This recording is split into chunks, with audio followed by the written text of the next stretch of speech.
Vamos a abordar la unidad 16, regulación génica, y en esta clase vamos a ver principalmente en procariotas.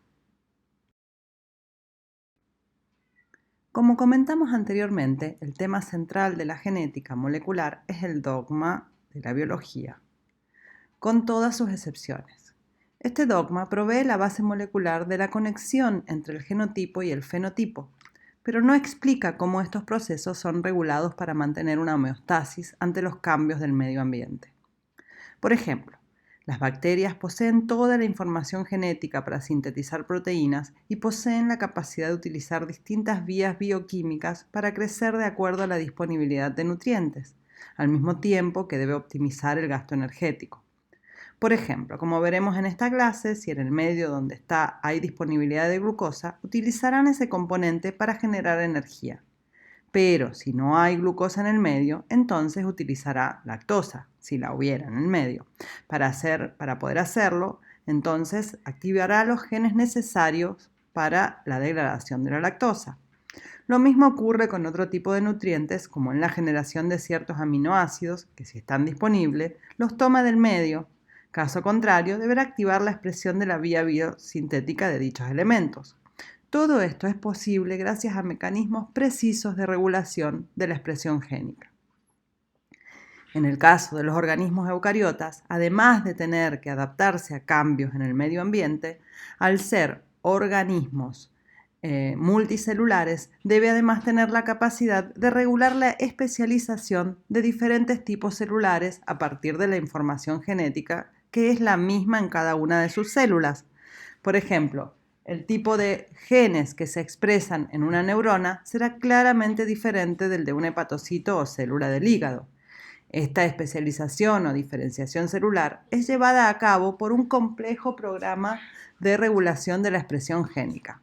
Por lo tanto, en procariotas, la regulación de la expresión génica mantiene la flexibilidad interna mediante la inhibición o activación de genes claves en respuesta al medio ambiente.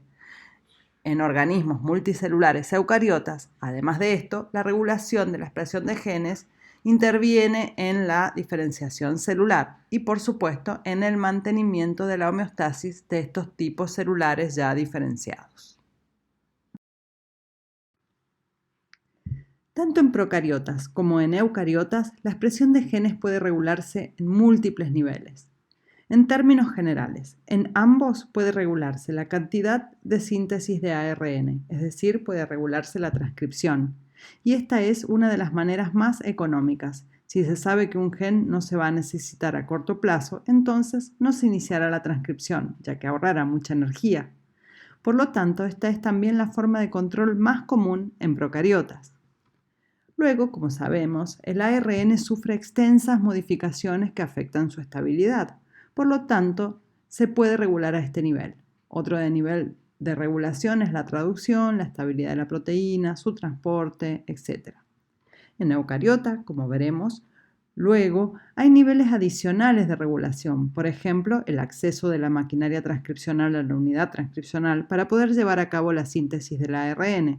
Por lo tanto, la condensación de la cromatina es una manera de regular la transcripción. Y otro nivel importante es el transporte entre núcleo y citoplasma. Volveremos a esto luego. Tanto en procariotas como en eucariotas existen secuencias de ADN que codifican para proteínas necesarias para el funcionamiento de la célula, como por ejemplo en funciones de metabolismo, biosíntesis o que poseen un papel estructural en la célula. Estos son los llamados genes estructurales.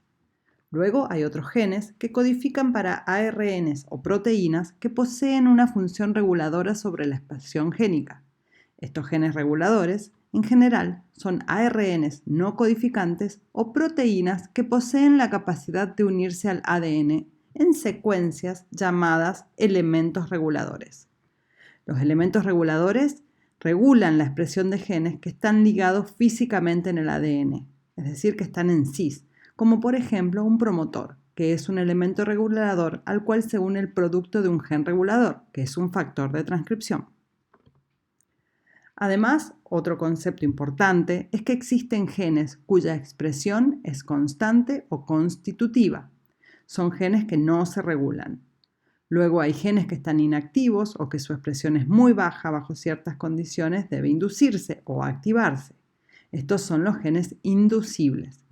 Y en el caso de los genes que están activos y bajo ciertas condiciones se inhiben o reprimen, son los genes represibles o reprimibles. Los factores de transcripción son proteínas que tienen la capacidad de unirse al ADN y afectar la expresión de genes. Estas proteínas poseen diferentes partes funcionales o dominios que le permiten interaccionar con el ADN.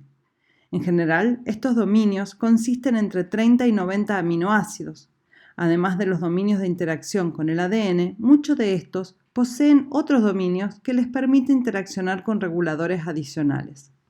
Según las características estructurales o motivos que poseen sus dominios, los factores de transcripción se pueden agrupar en diferentes grupos. En esta figura se muestran algunos de estos grupos, como por ejemplo la familia de motivos hélice-girohélice, común en procariotas, o hélice-bucle-hélice, común en eucariotas, donde las alfa-hélices se unen al surco mayor de la doble hélice del ADN. Los motivos con dedo zinc, comunes en eucariotas, poseen bucles con aminoácidos con zinc, y los motivos con cremallera de leucina también son comunes en eucariotas. En esta tabla se muestran algunos dominios, sus características y algunos ejemplos de factores reguladores conocidos.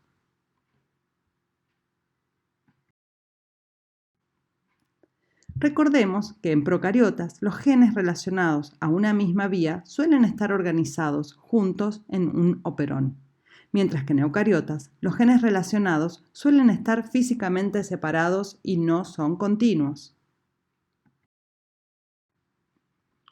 En esta figura se muestra cómo están organizados los genes que codifican para las enzimas de la vía de biosíntesis de triptófano. En Escherichia coli están organizados en un operón. Por lo tanto, la regulación de esos genes es conjunta, como veremos más adelante. Mientras que en eucariotas, en este ejemplo en levadura, estos genes se encuentran físicamente separados, incluso en cromosomas diferentes. Por lo tanto, cada uno tendrá una regulación independiente. Entonces, un operón es un conjunto de genes localizados contiguamente en el ADN y que se regulan juntos por un mismo promotor. Estos genes se transcriben en un ARN mensajero que luego es procesado. El operón controla la expresión de todo el grupo de genes mediante el control de su transcripción. Como dijimos, los genes estructurales son los que codifican para los polipéptidos o proteínas. Las secuencias reguladoras son el promotor, como ya comentamos, es la secuencia de ADN reconocida por la AR polimerasa y que le da el sitio y dirección de síntesis. Luego el operador también es un gen regulador, ya que es donde se une la proteína reguladora o factor de transcripción, es decir, es una secuencia reguladora. Luego, aguas arriba, suele encontrarse el gen regulador, que es la secuencia que codifica para la proteína reguladora o factor de transcripción, y sería la que ayuda a controlar la expresión de este operón. Existen dos tipos de control transcripcional. En el control positivo, el producto del gen regulador es un activador. Por lo tanto, si se une al ADN de su gen diana, entonces activa la transcripción. En el control negativo, el producto del gen regulador es un represor. Por lo tanto, cuando se une al ADN, reprime la transcripción. A su vez, si un operón puede estar normalmente apagado, es decir, que no se está transcribiendo o se transcribe muy poco, y algo tiene que ocurrir para que se active, entonces es un operón inducible. Si por el contrario el operón está normalmente encendido, es decir, está transcripcionalmente activo y algo tiene que ocurrir para que se desactive, es un operón reprimible. Usualmente, Los sistemas inducibles y reprimibles están relacionados con el tipo de genes a los que codifican. Por ejemplo, en procesos catabólicos, el sustrato suele ser la molécula que debe ser degradada por las enzimas que codifican esos genes. Por lo tanto, si el sustrato no está presente, entonces los genes del operón no son necesarios. Ejemplos de operones inducibles son los operones de lactosa, arabinosa, maltosa, etc. Mientras que en procesos anabólicos el producto es un correpresor, ya que si el producto está presente, entonces no se necesitan las proteínas que intervienen en su síntesis. Cuando el producto es ya sintetizado, entonces reprime la actividad del operón, con lo que el mismo producto actúa de correpresor. Esto es, por ejemplo, el operón de triptófano o el operón de histidina. Así, en los operones negativos inducibles, cuando el inductor no está presente, los genes estructurales no se están transcribiendo. La ARN polimerasa no está unida al promotor. El gen regulador da lugar a una proteína reguladora negativa o un represor que se une al operador y previene la transcripción de los genes. Cuando está presente el inductor, el mismo se une al represor provocándole un cambio conformacional, es decir, el represor es una proteína alostérica, ya que cambia de conformación cuando se une a otra molécula. Entonces, el represor ahora ya no puede unirse al promotor, permitiendo la unión de la ARN polimerasa y así la transcripción de los genes estructurales. En los operones negativos reprimibles, el gen regulador es un represor inactivo. Por lo tanto, cuando no está el producto U, que actúa de correpresor, los genes estructurales se transcriben y traducen. Cuando aumentan los niveles del producto U, este se une al represor, el cual cambia de conformación y se une al operador, bloqueando la actividad de la ARN polimerasa y reprimiendo la transcripción. Así actúa el operón de triptófano e histidina. En el operón positivo inducible, el gen regulador codifica para un activador inactivo, no activo. La transcripción se encuentra apagada. El producto actúa de coactivador y activa el activador, el cual ahora puede unirse al operador y activar la transcripción. Este ejemplo podría ser el operón de arabinosa o de maltosa. Y como veremos, el operón de lactosa también posee un control positivo. En un operón positivo reprimible, el activador debería estar activo y la transcripción encendida. Cuando el producto está presente, inactiva el activador, reprimiendo la transcripción. En esta diapositiva se resumen los tipos de regulación, tanto si es llevado a cabo por una proteína reguladora, es decir, un represor, dando lugar a operones negativos, o una proteína reguladora o activador, dando lugar a operones positivos, que a su vez pueden ser inducibles o reprimibles. Consideremos el operón de la lactosa. Este operón, como muestra en la imagen A, posee el gen regulador, sus sitios de control, es decir, el promotor y el operador, y los genes estructurales. Estos genes, como pueden ver en la imagen B, son los genes Z, Y y A, que codifican para galactosidasa, permeasa y transacetilasa respectivamente. La lactosa es un azúcar o carbohidrato que, como saben, está presente, por ejemplo, en la leche. La lactosa está formada por glucosa y galactosa, dos azúcares simples que los organismos utilizan directamente como fuente de energía. La enzima beta-galactosidasa descompone la lactosa en glucosa y galactosa. También convierte parte de la lactosa en alolactosa. La permeasa actúa en el transporte de la lactosa a la célula. Menos conocida es la función de la transacetilasa. Cuando no hay lactosa en el medio, el operón LAC está apagado. el gen regulador da lugar a un represor que se une al sitio operador previniendo la transcripción de los genes. Es decir, es una regulación negativa.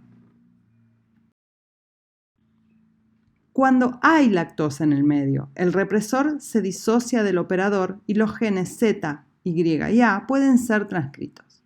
El inductor, que es la alolactosa, se une al represor y no permite que siga unido al operador. Por lo tanto, la ARN polimerasa puede unirse al promotor y transcribir los genes estructurales. Es decir, es una regulación negativa inducible.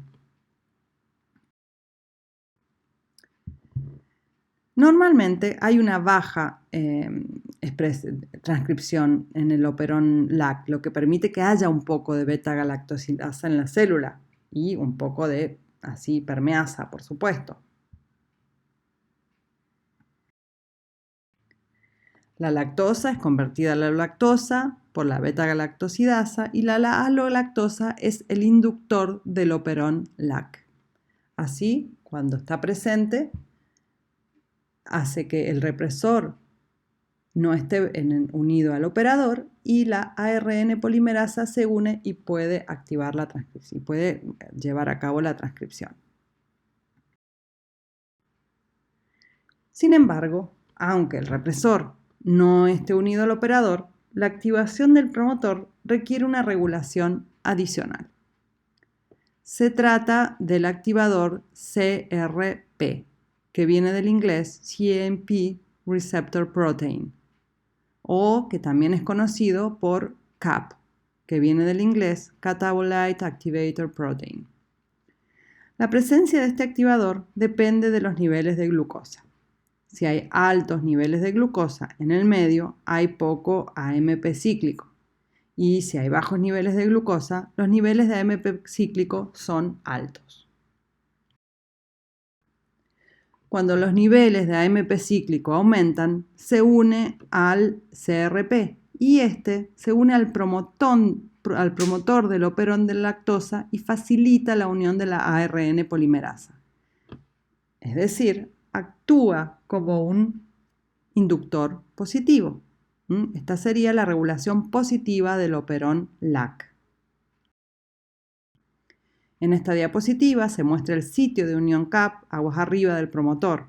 La unión de este complejo aumenta la transcripción alrededor de unas 50 veces. Así, la doble regulación del operón de lactosa depende de la presencia tanto de lactosa como de glucosa en el medio. Si en el medio hay glucosa, entonces la bacteria va a preferir usar este azúcar simple. No necesita activar los genes de catabolismo de la lactosa, sobre todo si no está presente, por supuesto.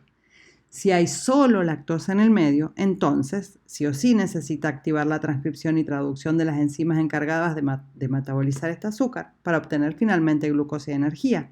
Pero solo lo puede hacer si hay bajos niveles de glucosa, que permite altos niveles de AMP cíclico. Por lo tanto, mayor complejo CAP que se une al promotor activando la transcripción. Cuando tanto la glucosa como la lactosa están presentes, entonces, si bien la alolactosa permitiría la transcripción de los genes estructurales actuando como inductor, la presencia de glucosa hace que haya menos CRP y por lo tanto la actividad de la ARN polimerasa no es alta. La célula siempre prefiere usar glucosa. Además de esto, se conocen algunos compuestos como el isopropiltiolgalactosa o IPTG, que se unen al represor del operón induciendo la transcripción. Estos se usan en la biología molecular actualmente para activar o estudiar el operón independientemente del metabolismo celular. Esto lo vamos a ver en la clase de biotecnología de nuevo. Pero antes les quería contar sobre el experimento, así brevemente, de Jacob y Monod. Jacob y Monod fueron los que estudiaron minuciosamente el operón LAC para entender su estructura y su función. Lo que ellos hicieron fue analizar las mutaciones, diferentes mutaciones del promotor y su función. ¿Cómo lo hicieron? Usaron diploides parciales de Escherichia coli. Estas células poseen estas células con diploides parciales, entonces van a poseer dos moléculas de ADN diferentes. Por un lado el cromosoma bacteriano y otro fragmento extra de ADN que sería un plásmido, como el plásmido F, que ya han visto ustedes. Ellos crean estos fragmentos mediante el uso de la conjugación. En el plásmido que ellos transfirieron agregaron una copia del operón LAC. Así, estas bacterias tenían dos copias de dicho operón, por eso se las llamaban diploides parciales. Entonces llevaron a cabo diferentes mutaciones en diferentes regiones del operón LAC, tanto en el cromosoma de la bacteria como en el plásmido. Hicieron diferentes combinaciones de esto. Así pudieron documentar que algunas regiones del operón actúan en cis, es decir, cuando se encuentran físicamente a continuación de los genes estructurales como el promotor o el operador. En esta figura, por ejemplo, se muestra cómo realizaron una mutación en la región del operador marcada con OC para diferenciarla de la salvaje, que es O+. Ellos notaban que por más que se añadiera el plásmido con estos elementos correctos, es decir, wild type o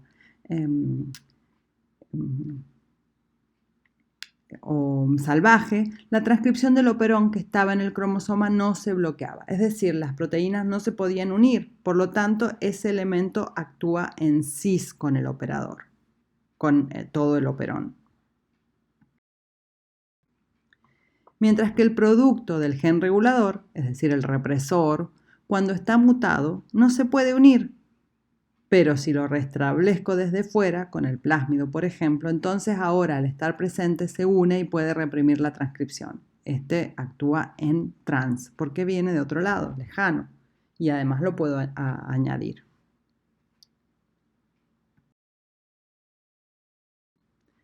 Bien, por último vamos a ver el ejemplo del operón de triptófano. En el operón de triptófano, el gen regulador codifica para un represor inactivo. Así no se puede unir al operador. La transcripción de los genes de la biosíntesis está encendida. Cuando aumenta la cantidad de triptófano, entonces el mismo se puede unir al represor actuando como correpresor. Así se produce un cambio de conformación y el represor ahora es capaz de unirse al operador reprimiendo la transcripción. El operón de triptófano es un operón negativo reprimible.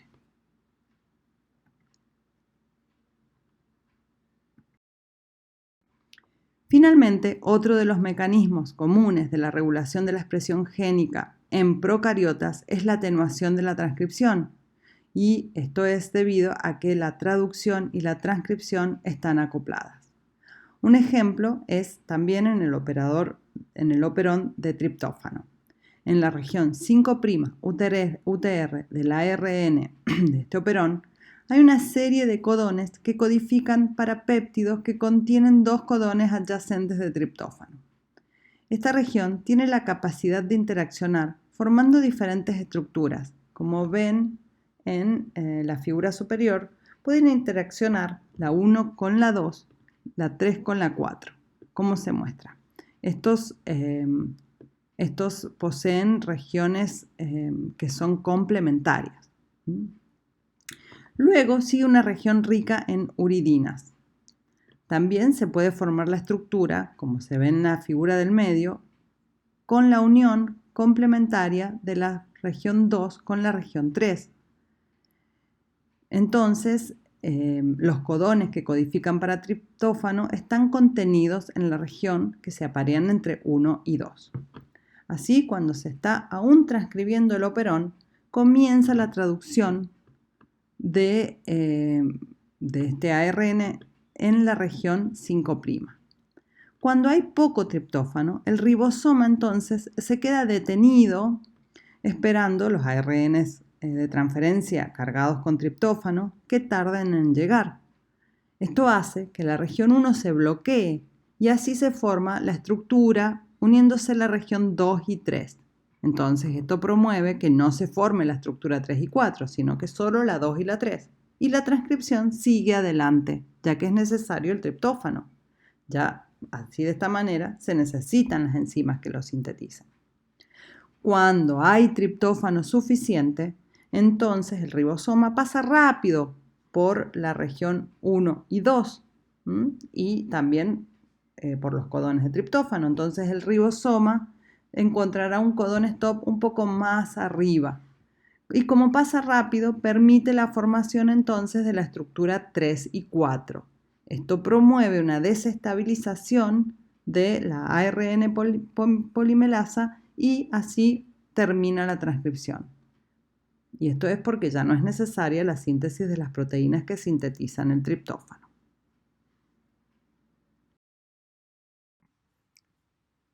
Los riboswitches fueron descritos en 2002 por primera vez y ahora se sabe que son muy comunes en procariotas y también están presentes en hongos y en plantas. La estructura es bastante similar a la atenuación de la transcripción, es decir, se forman estructuras en el ARN mensajero, generalmente en la región 5' UTR, pero también puede ocurrir en la región 3' UTR. La formación de esa estructura es dependiente de las condiciones en el medio. Así, por ejemplo, una proteína reguladora puede interactuar favoreciendo la formación de una estructura que esconde la unión del ARN mensajero al ribosoma. Por lo tanto, no puede comenzar la traducción. Cuando la proteína reguladora no está presente, entonces se forma una estructura secundaria, diferente, que permite el acceso al sitio de unión al ribosoma, es decir, a la secuencia Shine-Dalgarno. Entonces, la traducción puede tener lugar. Ejemplos de riboswitches son, por ejemplo, la regulación de la síntesis de la vitamina B12.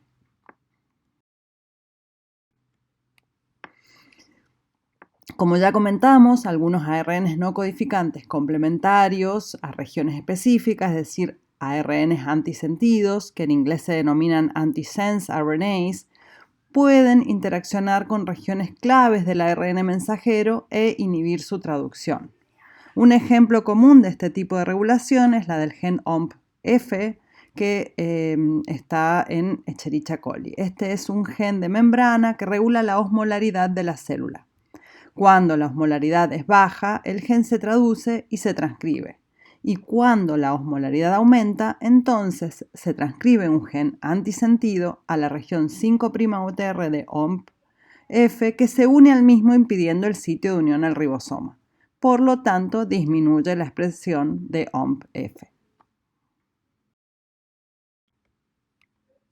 En esta diapositiva se muestran otros ejemplos de riboswitches y de ARNs antisentidos que en general controlan la traducción de los genes, aunque también existen ejemplos de control transcripcional a través de riboswitches.